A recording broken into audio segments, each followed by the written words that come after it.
bold CDO schemes. We're diving deep into tomorrow's dreams with insights, shares, and strategies supreme. Our panel takes the stage to discuss this theme. Clanabot breaks wisdom, a world she's transformed with marketplaces until her vision is formed. Virginie Cornu empowers women with fintech flair, building data-driven tools with thoughtful care. Robin Conke, host of Data Gen Sage, guides this discussion like words on a page. The future of the CDO and data and AI teams. Join us to uncover tomorrow's bold dreams.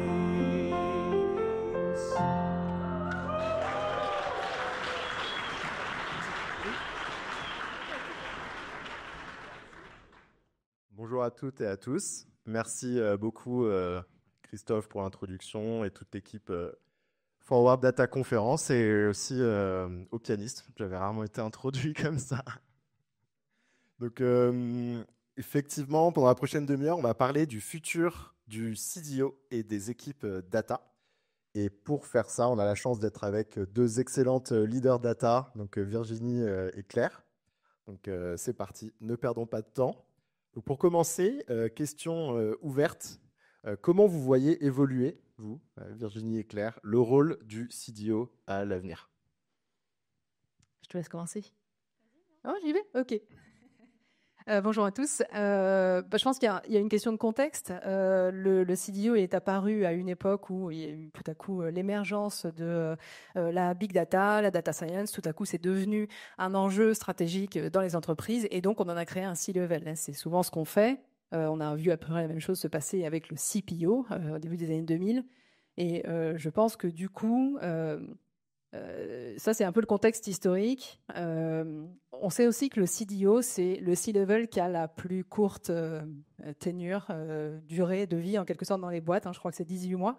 Et je pense que ça tient au fait que le job évolue très vite, qu'il y a plusieurs aspects derrière le non-CDO.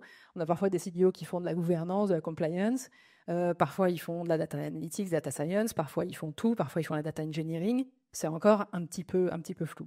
Ce qu'on voit quand même, c'est que du coup, la data, comme le product d'ailleurs, ont été de plus en plus intégrés dans les sociétés. On est de plus en plus data-driven. C'est pas parfait, loin de là. Le product mindset aussi. Et ce que moi je pense, que j'entrevois sur le futur des CDO, c'est que a priori, il devrait disparaître. Alors, c'est peut-être un peu une bombe que je lâche là. Je pense qu'il va évoluer en réalité, mais je pense que tel qu'on le connaît, la data étant idéalement, en fait, dans un monde idéal, on est dans la Forward Data Conférence, donc on se projette. Dans un monde idéal, la data étant infusée partout dans la société, on ne devrait plus avoir peut-être le même besoin pour ce CDO aujourd'hui, mais peut-être un rôle élargi, plutôt autour des produits IA, produits data, etc. Peut-être pour rebondir là-dessus, effectivement, quand on s'était appelé pour préparer, on avait aussi parlé de fusion, du fait que finalement on verrait peut-être des rôles fusionnés comme le CDO et le CPO, le CDO et le Chief AI Officer. Alors ça on le voit déjà et c'est peut-être plus facile à imaginer. Ou même toi Virginie, tu disais le CDO et le CTO. Peut-être demain seront une seule et même personne. Pour rebondir sur ce que tu disais, Claire, d'avoir ton avis un peu sur tout ça. Ouais. Si on fait bien notre job, idéalement, il n'y a plus besoin du job. Ça, je pense que c'est un des mantras d'ailleurs en data de se rendre obsolète dans ce qu'on fait, de la tech plus largement. Donc moi, je réfléchis pareil sur le rôle de CDO. Si on arrive à être successful dans ce qu'on essaye de faire dans la boîte, finalement, la data n'a pas besoin d'être portée par une personne. C'est même dommage qu'on ait besoin d'un CDO finalement. C'est un peu une preuve d'échec finalement de la place de la data, de la culturation, etc. Donc le but en fait, c'est de se rendre obsolète. Je pense que c'est même un truc que je porte. Voilà, tu dis il va disparaître. Moi, c'est un but en fait d'arriver à faire disparaître mon job. Pourquoi? Parce que comme ça, je peux faire d'autres choses après et avoir encore plus d'impact du coup dans la boîte avec les compétences qu'on peut amener. Après, donc qu'est-ce qu'il advient du CDO d'aujourd'hui? Je pense que c'est là ta question. Qu'est-ce qu'il va aller faire? Je pense qu'aujourd'hui, il vient déjà chatouiller deux jobs, le rôle de CPO et le rôle de CTO. Et je pense que ça dépend vraiment beaucoup des affinités, de l'intérêt finalement de ces profils-là.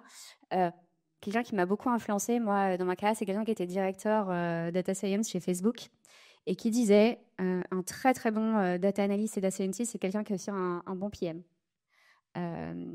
Et je pense qu'il y avait quelque chose derrière, qui est en fait pour bien faire notre job, en fait, il faut un très très bon sens produit, très bon sens business.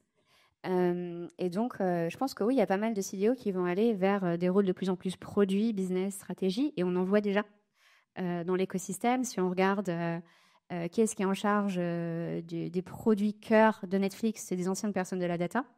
Pareil chez Airbnb sur le cœur de la search, etc. C'est des anciens data scientists. Et puis, il y a l'autre casquette qui, si on est plus une affinité engineering, tech, on voit aussi en fait des head of data, des CDO qui vont vers cette casquette-là et qui prennent des rôles plus larges. C'est le cas chez Amazon, par exemple. C'est aussi le cas chez Netflix. Depuis un an, la CTO de Netflix, elle vient en fait de la data. Donc ouais, je pense qu'on vient chatouiller en fait ces autres fonctions aujourd'hui. Mais peut-être aussi, ça fait monter le fait que les CDO passent de plus en plus de temps avec les autres départements. Ça vient faire monter aussi en compétence ces départements-là. Parce que quand on se projette dans l'avenir, on peut imaginer qu'en fait, le ou la leader tech de demain, au sens un peu plus large, en fait, aura déjà peut-être ses connaissances data. Et alors qu'aujourd'hui, il y avait besoin de mettre un C-level data pour venir un peu opérer comme un contre-pouvoir. Il y a un élément que j'avais trouvé intéressant, dont on avait parlé, c'est en fait, c'était le fait de se dire que le fait d'avoir un seul leader tech serait positif par rapport au fait d'avoir plusieurs C-level. Enfin, c'était un peu le fait de se dire, même si effectivement le leader data s'est rendu obsolète, entre guillemets, pourquoi est-ce que demain, c'est plus intéressant d'imaginer d'avoir peut-être un donc XO, supposons, qui gère en même temps peut-être la tech, la data, le produit. Pourquoi est-ce que c'est plus stratégique pour une entreprise peut-être de réunir ces compétences-là dans un même département plutôt que de les garder divisées? Ouais, c'est ça. Moi, je prends souvent l'exemple, je pense que c'est ça dont on a parlé du COO. Le COO, il est très stratégique dans une boîte et il a plein de départements différents sous lui. Généralement, parfois, c'est très différent. Le marketing, les RH, les ops, évidemment, parfois la finance. On peut voir pas mal de choses. Et pourtant, il n'est pas compétent opérationnellement dans tous ces domaines, mais il a un rôle fort. C'est un profil qui est fort en général en entreprise. Par contre, côté tech, on a créé des silos qui étaient nécessaires à un moment donné. Quand on veut mettre en lumière quelque chose, on crée un C-level. Donc, on a un CTO, un CPO, un CDO. Je pense que dans l'avenir, ce sera intéressant et ça aura plus de poids et sera plus, justement, on verra les profils côté produit et tech comme plus stratégiques que juste, en quelque sorte, exécutants. Et donc d'avoir un seul leader qui regrouperait ces trois fonctions, pour moi, ça ferait beaucoup de sens. Je pense que c'est vers ça qu'on s'en ira parce qu'on sera de plus en plus acculturé à la data ou au product quand on est tech ou à la tech quand on est product et data, etc. Et effectivement, d'avoir une seule tête qui est un peu un chef d'orchestre de tout ce qui produit finalement un produit, ça me semble être la voie vers laquelle on pourrait s'en aller. Ouais, je pense du profil en fait des gens dans l'organisation et des challenges. Je crois beaucoup moi au leader qui vient. Tu disais 18 mois. Ça me fait, il me reste 10 mois sur 8 mois sur ce monde actuel. Donc il faudra y aller. Mais en vrai, quand on prend cette responsabilité dans le contexte d'une boîte, il n'y a pas deux CDO qui sont pareils. C'est pour amener quelque chose voilà, sur une phase donnée avec un challenge. Et si on reste dans la boîte, en fait, 2 ans après, c'est qu'on a pris un challenge différent, même si ça ne se voit pas en changement de title, on vient résoudre quelque chose de différent. Donc moi, je pense beaucoup au bon pairing. Je crois beaucoup au bon pairing cette personne, elle va résoudre ce type de problème. Elle vient pour faire ça. Je pense qu'en ce moment, beaucoup de boîtes se posent la question de c'est quoi mon AI stratégie. Donc, elles font venir des chief AI officers, etc. Mais ça peut être porté par le CTO. On le voit dans plein de scale-up d'ailleurs. Donc, s'il y a déjà cette compétence en interne et cette drive, pourquoi faire venir quelqu'un d'autre? Je pense que plus profondément sur ta question, ça pose vraiment quel est le rôle des PM en fait. Je pense qu'il y a un métier qui reste assez compliqué et complexe, et donc le rôle de CPO aussi. À Airbnb, on n'avait pas de CPO par exemple, et ça implique une façon de travailler assez différente. Ça met une responsabilité produit sur la tech assez forte. Et ça fait qu'on va aller chercher, même recruter en fait des profils individual contributeurs qui sont très, très business et produits et qui vont porter ça, en fait, avec le design. Ça veut dire qu'il n'y a pas des très strong PM, mais en termes de stratégie et où va aller le produit, il y a beaucoup plus de voix de la tech et du design, du coup, dans l'équation. Donc, pour moi, ce n'est pas given qu'il y ait besoin d'un CPO. Ça dépend. Est-ce que, par exemple, il y a une faiblesse aujourd'hui dans l'organisation sur la stratégie produit? Et est-ce que c'est là qu'il faut mettre la couleur sur les 2 prochaines années et monter toute l'équipe en compétences? Et est-ce que ce leader-là, il a envie d'avoir justement une casquette plus large? Est-ce qu'il a aussi la compétence d'avoir cette casquette plus large? Donc, je pense qu'il n'y a rien de set et beaucoup plus de s'adapter à la réalité de l'entreprise aujourd'hui. Oui, bah justement, ça fait bien le lien un peu avec la deuxième partie de ce thème qu'on souhaitait aborder, à savoir les compétences qui seront nécessaires aux futurs CDO ou à ces futurs leaders, en tout cas, qui porteront la data dans les entreprises. Parce que, effectivement, je pense que tu l'as dit, tu as mis un peu de finesse dans ce qu'on était en train de dire. Il y a plein de profils différents qui sont aussi adaptés en fonction des besoins des entreprises. Il n'y aura pas un seul type de CDO demain. Mais si pour le bien de l'exercice, on reste sur cette vision, effectivement, le CDO, il doit très bien comprendre le produit, comme tu l'as dit, de plus en plus aussi être tech, parce qu'on attend de l'équipe data qu'elle soit de plus en plus tech. Et on pourrait dire la même chose du marketing, enfin vraiment qui soit infusé dans toute l'entreprise. Ça paraît être beaucoup trop de compétences pour une seule et même personne. Donc, qu'est-ce qui sera important à travailler pour vous, pour effectivement, par exemple, la jeune génération de profil data, pour mettre toutes les chances de leur côté, en tout cas s'ils désirent passer sur des postes de leadership? Vas-y, je me lance. Tu me dis si tu es d'accord ou pas. Je pense qu'il y a vraiment les compétences, de toute façon, communication, business, influence. Ça, c'est un must. Et ça va le rester. Et de plus en plus de change management. Je pense que c'était déjà le cas sur le rôle dans les grands groupes. Beaucoup moins, je pense, dans les scale-up startups. Et aujourd'hui, avec l'IA, on voit que ça devient vraiment une compétence dont on a besoin. Moi, si je dois définir mon rôle aujourd'hui, j'ai l'impression que c'est vraiment ça, change management, quoi. C'est la compétence. La deuxième chose, et ça, c'est un point de vue personnel, je ne sais pas si tu le partages, Virginie, je pense que ça dessert, en fait, d'être trop étroit dans la data. Donc, je pense qu'il y a cette curiosité d'aller vraiment comprendre comment un produit est construit. C'est quoi le front-end, le back-end, etc. Comment les datas sont générées, c'est quoi les challenges là. Et c'est ça qui va aider ensuite d'influencer et de créer une meilleure data product et de faire des analyses qui ont plus d'influence, etc. Donc, de toute façon, je pense que cette curiosité-là, elle est nécessaire aujourd'hui. C'est ça qui fait la différence entre les équipes les plus impactful et ensuite les leaders aussi les plus impactful. Et ça va être encore plus le cas demain parce qu'on a besoin de gens qui sont plus larges versus plus étroits. Et la troisième, j'ai un gros débat aussi sur c'est quoi les profils de manager data. Pareil, c'est pas, je pense, tout le monde ne sera pas d'accord. Mon point de vue, c'est qu'il faut plutôt des managers qui sont encore très proches du craft, dans le sens très curieux de comment les choses évoluent. Ça ne veut pas dire qu'ils ont un rôle d'individuel contributeur et qu'ils codent toute la journée, mais je pense qu'il y a une très très grosse différence entre un manager qui va vraiment être passionné sur ce qui se passe dans l'écosystème, à l'écoute de l'innovation, très proche et challenger ses équipes sur un angle du craft. Ça peut dire qu'il est l'excellence sur toutes les parties du craft, mais qui va amener cette casquette-là aussi, versus ce que j'ai pu voir dans pas mal de boîtes. Et Airbnb, on en avait aussi, des managers, pure people managers, qui, au bout d'un moment, dans la boîte, en fait, perdent de la vitesse et perdent en pertinence sur le rôle, parce qu'on est vraiment sur des domaines qui bougent pas mal. Et donc, je pense que si on réfléchit en termes de management, il y a aussi cette couleur-là très, très forte qui est importante pour rester pertinent, je pense, dans ce qu'on va amener dans la boîte.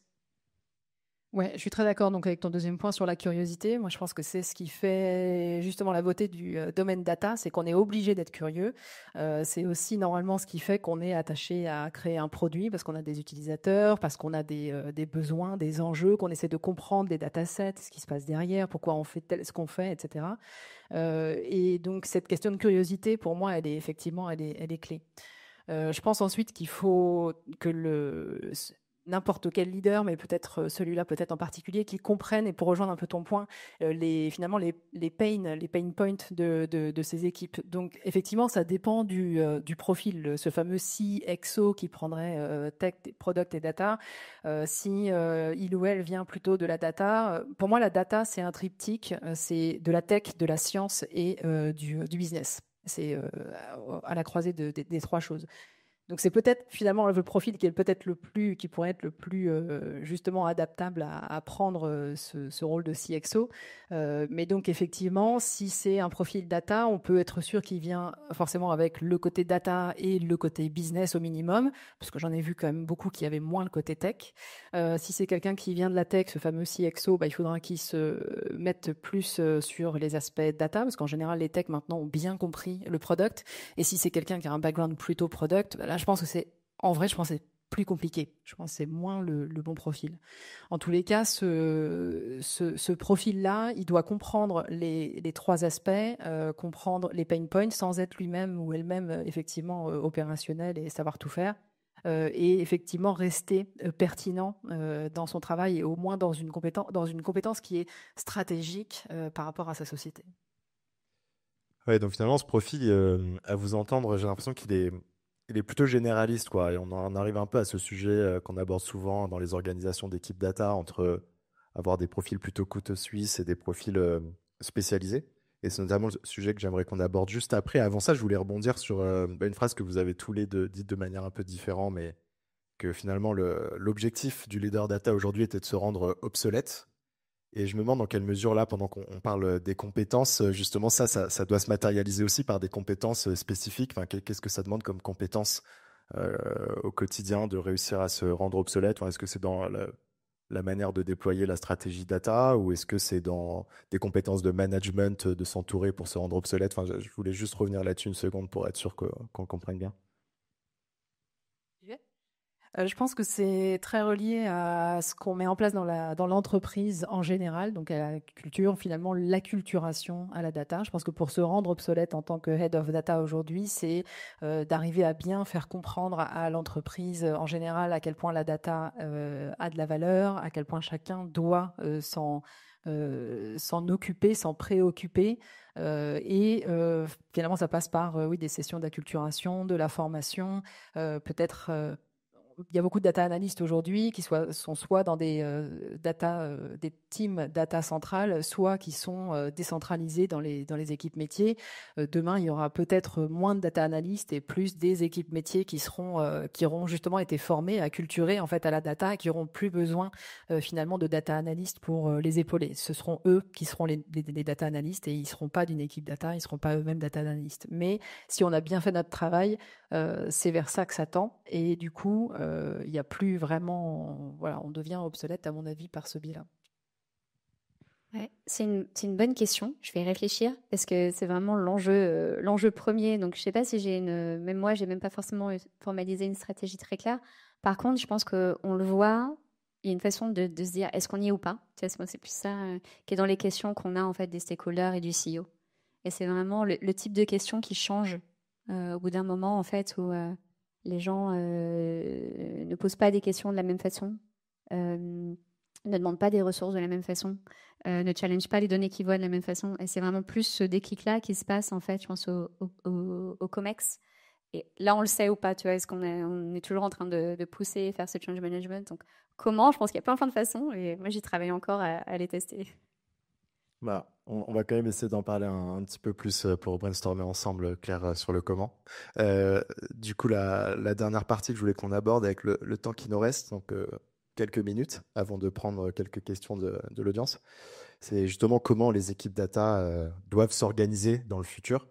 Donc encore une fois, il y aura probablement plein d'organisations différentes, mais on peut se prêter au jeu là dans le cadre de cette discussion. Et parce que si on retient un peu le trait de ce qu'on s'est dit, c'est qu'éventuellement, on aurait d'un côté un leader tech au sens large, mais on retrouverait quand même des VP, donc il y aurait probablement quand même encore un VP data engineering. Et finalement, la partie proche du business serait plus intégrée dans les équipes métiers, comme tu viens de le dire, Virginie. Donc est-ce que ça, c'est un organigramme, vous trouvez, qui pourrait devenir un peu l'organigramme le plus répandu dans le futur, où on a quand même une équipe data, mais qui est raccrochée à une équipe tech plus globale qui s'occupe de l'engineering. Et ensuite, toute la partie plutôt business, consommation de la donnée, qui elle est complètement intégrée finalement dans des équipes métiers qui sont maintenant autonomes sur la data et qui font leurs propres analyses. Je crois moins à... Je pense que ça va rester le cas pendant un moment parce il y a la stickiness de comment on est organisé, mais je crois plutôt dans le futur, il n'y a pas une équipe data qui a une identité, enfin, qui s'identifie comme je fais partie de l'équipe data. Je pense qu'il y a il y a une équipe machine learning, enfin, il y a des gens voilà, qui ont ce craft-là, qui sont des machine learning engineers, des gens qui sont des data engineers, des analytics engineers, de la façon où on est back-end, front-end, full stack, ops, au sein d'une équipe tech. Mais je ne sais pas s'il y aura de la valeur de l'identité data au sein de l'équipe tech versus l'identité MLE, DE, etc. Ça, je le vois beaucoup plus clairement. Et au sein de l'équipe tech, il y a cette responsabilité de mettre la technologie au service du reste de l'organisation. Et c'est pas que la data analytics finalement, c'est aussi c'est l'IA, c'est l'écosystème de tout l'interne, etc. Donc c'est plus la plateforme tech qui va prendre cette responsabilité pour moi de la mise à disposition de comment on fait du self-service insights, mais comment on crée aussi voilà, son custom AI assistant, tout ça, dans la même stratégie de quel outillage en interne pour que les équipes business fassent leur projet. Ouais, non, je suis complètement d'accord. Je pense qu'il y a une sorte d'équipe plateforme qui fournit des outils et puis ensuite on a des équipes tech, ce qu'on peut voir un peu dans le modèle Spotify, hein, les squads ou les tribes qui sont multidisciplinaires et qui reportent à un leader en quelque sorte. Je pense que c'est comme ça que ça va se passer effectivement. Oui, donc il n'y aurait plus forcément, si on imagine qu'ils sont dans le pôle engineering, il n'y aurait pas forcément besoin d'avoir un leader qui ait une teinte plus data que le VP engineering. Et l'équipe, je dis n'importe quoi, machine learning engineers pourrait très bien être à côté en relation avec l'équipe DevOps, par exemple, de la tech plus classique. Ouais. Et c'est ce qu'on voit se passer dans les boîtes les plus grosses, hein, je pense surtout aux US, où en fait, le data manager, vous checkez les titles sur LinkedIn, il y en a de moins en moins, ils deviennent engineering manager, enfin tech manager, quoi. Et ils ont peut-être une couleur data engineering au début, mais ils vont prendre voilà, d'autres personnes aussi sous eux qui n'ont pas forcément leur casquette métier initiale, comme le font les engineering managers. Hein. On a des CTO qui viennent Bon, la plupart viennent du back-end, il y en a un petit peu qui viennent du front-end, il y en a qui viennent de l'ops. Demain, il y en a qui peuvent venir de la data. Donc, dernière question, c'est une question plutôt tournée carrière, mais parce que parfois on peut imaginer ce fait d'avoir un leader sur la verticale data qui va jusqu'à C-level. C'est aussi quelque chose qui peut, pour les gens particulièrement ambitieux sur des preuves de cas, etc., donner de l'espoir sur le fait que voilà, il y a vraiment une trajectoire qui monte et qui monte. Alors que là, dans l'organigramme qu'on vient d'évoquer, ça veut dire que rapidement, en fait, il faut passer sur... Enfin, il y a un niveau de leadership où on devrait reprendre toutes les équipes tech potentiellement globales. Est-ce que c'est quelque chose de commun? Et finalement, il n'y a aucune raison qu'un leader, qu'un manager data ne puisse pas récupérer la tech et devenir CTO. Enfin, c'est une track que vous voyez, vous, d'expérience? Ça va revenir un peu à, je pense, ça dépend du profil. Hein. Je pense que plus tard, c'est souhaitable et ça devrait arriver, puisqu'on va être de plus en plus au contact des autres métiers. Aujourd'hui, c'est pas quelque chose que je vois très souvent. Je pense aussi que ça dépend beaucoup des backgrounds des gens. Moi, j'ai 20 ans d'expérience en tech et en data, mais vraiment 10 ans en tech, d'abord software engineer, DBA, puis ensuite 10 ans en data. Donc, j'ai un peu les deux et je suis OK avec toute la chaîne. Je pense que c'est pas le cas de tous les head of data, de tous les CDO que je croise.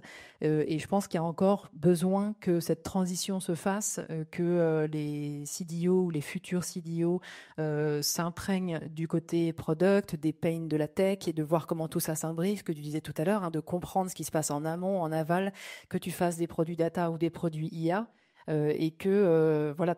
Certainement prochainement, effectivement, je pense qu'il n'y a pas de souci à ce qu'un CDO, un Head of Data prenne un rôle de CTO, qui soit appelé CTO, parce que aussi, finalement, aujourd'hui, avec l'AI et la Gen AI, les produits qu'on crée sont peut-être la technologie, finalement, c'est l'IA.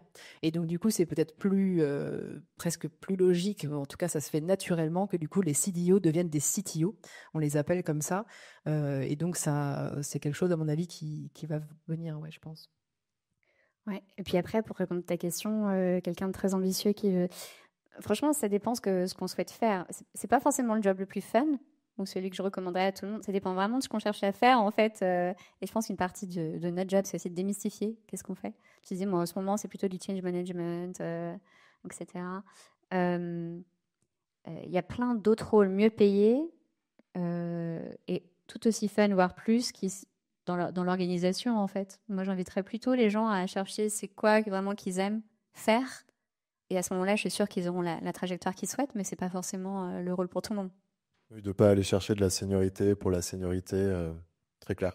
Ouais, voilà, en France, le management est quand même la voie royale vers le succès, mais je pense que c'est effectivement une erreur de penser comme ça. Je suis assez d'accord. Réfléchissez à ce que vous avez envie de faire. Et on doit s'arrêter. Bon, on va s'arrêter là-dessus. Mais On va prendre des questions de l'audience. ça aurait pu faire le lien avec une autre table ronde sur l'émergence et l'accélération un peu des IC et des staffs dans les organisations. Donc, ce sera pour la prochaine fois. Et il y a eu quelques questions, et il y a plus que quelques questions.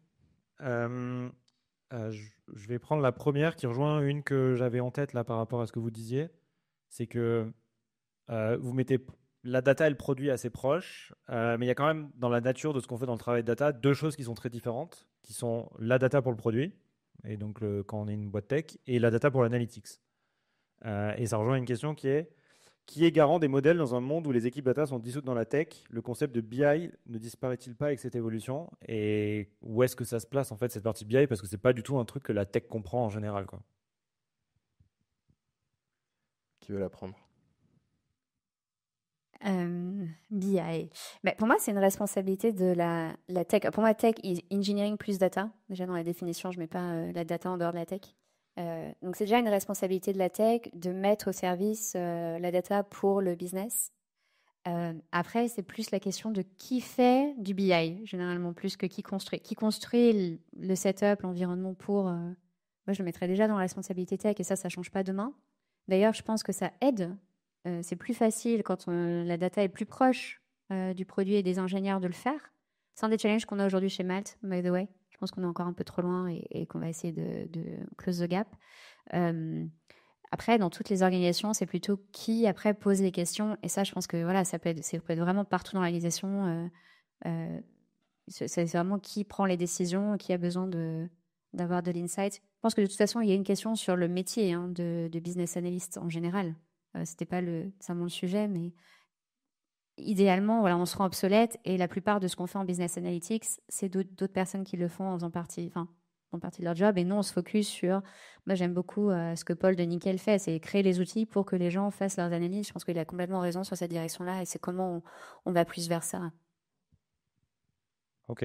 Une autre question qui est un peu liée à ça. Tu voulais dire un truc? Non, je voulais juste dire que ça fait aussi le lien, effectivement, avec le fait que de plus en plus, je pense historiquement, c'est difficile à imaginer parce que une grosse part de la modélisation et donc de l'intelligence de la BI était faite dans les outils de BI. Et cette tendance à se rendre obsolète, j'ai l'impression, du côté en tout cas data business, va avec la tendance de l'analytics engineering et du fait d'avoir remonté toute la modélisation dans la partie engineering, en fait, dans le data warehouse. Et donc ensuite, les données, finalement, entre guillemets, restent intègres quoi qu'il arrive dans les outils de business intelligence. Et donc la responsabilité de maintenir cette intégrité reste côté engineering, quoi. Mais bon, c'est un autre sujet. Ouais, je vais juste dire 2 secondes quelque chose, mais c'est vrai que c'est bizarre de dire que la BI va être dissoute dans la tech, c'est dans la question. Moi, j'ai trouvé ça bizarre parce que avant que les équipes data existent, en fait, il y avait des BI engineers, ils étaient dans la tech et donc c'était pas quelque chose de choquant. Je pense que c'est toujours pas choquant et ils faisaient sens effectivement de data métier, etc. Ça existait déjà dans la tech, donc ils faisaient des pipelines. C'est les data engineers d'aujourd'hui, donc non, je pense que ça change pas forcément. C'est plus la façon effectivement dont c'est interrogé qui va changer. Ok, une autre question qui monte sur un truc un peu plus managérial. Est-ce que le futur n'est pas un positionnement plus stratégique des head-off? Et je dirais qu'il y ait une position moins providentielle des VP data, CTO, CTPO, whatever, mais... Ouais, moi je l'espère. Je pense qu'effectivement il y a quelque chose qui est manqué côté tech, product data. Hein. C'est pas des rôles qui sont vus comme ce que je disais tout à l'heure, hein, comme stratégiques ou en tout cas pas assez, je trouve. Donc alors que voilà, hein, ce sont des C-level qui sont tout à fait capables de réfléchir au business et d'être stratégiques aussi. Hein. Donc oui, je pense que ça va devenir de plus en plus stratégique et de plus en plus central pour les sociétés et que effectivement ça va être un rôle où on devra sortir un peu de sa zone de confort peut-être aussi pour les gens qui sont plus tech, mais sera plus stratégique. Ouais. Et dernière question, une réponse à, entre quotes, un analyste qui ne sait pas coder, le SQL n'a pas sa place dans l'équipe data, ou encore comment cultiver la culture data et l'upskill. Ça, c'est, je sais pas si tu me demandes, c'est en référence au post LinkedIn que j'ai fait où je mettais ça. Effectivement, on n'a pas adressé ce point. Je sais pas si tu l'as vu, mais c'est clair. Je sais pas si vous voulez répondre à cette question. Ça faisait référence à aussi quelque chose dont on avait parlé, qui était de se demander est-ce que un data analyst qui ne sait pas vraiment coder, et là-dessous, je pense qu'on entendait, voilà, qui n'a pas envie d'aller vers cette compétence, d'être en capacité de mettre en production en autonomie et de prendre un peu plus de périmètre côté tech, que ce data analyst-là pourrait disparaître ou aurait moins sa place dans l'équipe data. J'y vais, ouais. Bon, déjà, on s'est dit, il n'y a plus d'équipe data. Alors, t'arrêtes avec ça, Robin. Non, ce que je veux dire, c'est ça dépend encore une fois de ce qu'on veut dire par data analyst. On est toujours en train de prendre des pincettes quand on répond, mais si c'est un data analyst qui utilise des outils de BI, Looker, Omni ou Metabase, etc., où finalement c'est sur l'étagère et il peut finalement jouer avec les données, avoir des réponses, etc. Tu vois, il n'y a pas forcément effectivement besoin de SQL, d'autant moins si on se projette dans le futur. Si c'est un data analyst qui va faire de l'advanced analytics, qui va faire des analyses ad hoc, qui essaye de comprendre son dataset, d'aller un peu plus loin, oui, la compétence technique reste importante. Et oui, je trouve que Tu peux finir en 30 secondes. Ouais, le terme coding est peut-être un peu générique. Je pense qu'il a besoin de comprendre comment la data est générée. Ça, oui. Ça ne veut pas dire qu'il doit savoir coder en object-oriented programming et en Python. Par contre, il faut qu'il puisse aller checker les logs, faire des backfills, mais je trouve que ça pose vraiment la question de quel écosystème d'outils autour du data analyst demain, parce que c'est vraiment là où est le gros développement. Donc je pense qu'il a besoin de comprendre, mais je ne suis pas convaincue sur object-oriented programming, par exemple. Sur quoi, pardon? D'avoir le même niveau de code de software engineering. Je pense qu'il n'y a pas besoin de cette compétence pour être un très très bon data analyst aujourd'hui. Ok, merci. Je pense qu'on peut applaudir Robin, Claire et Virginie.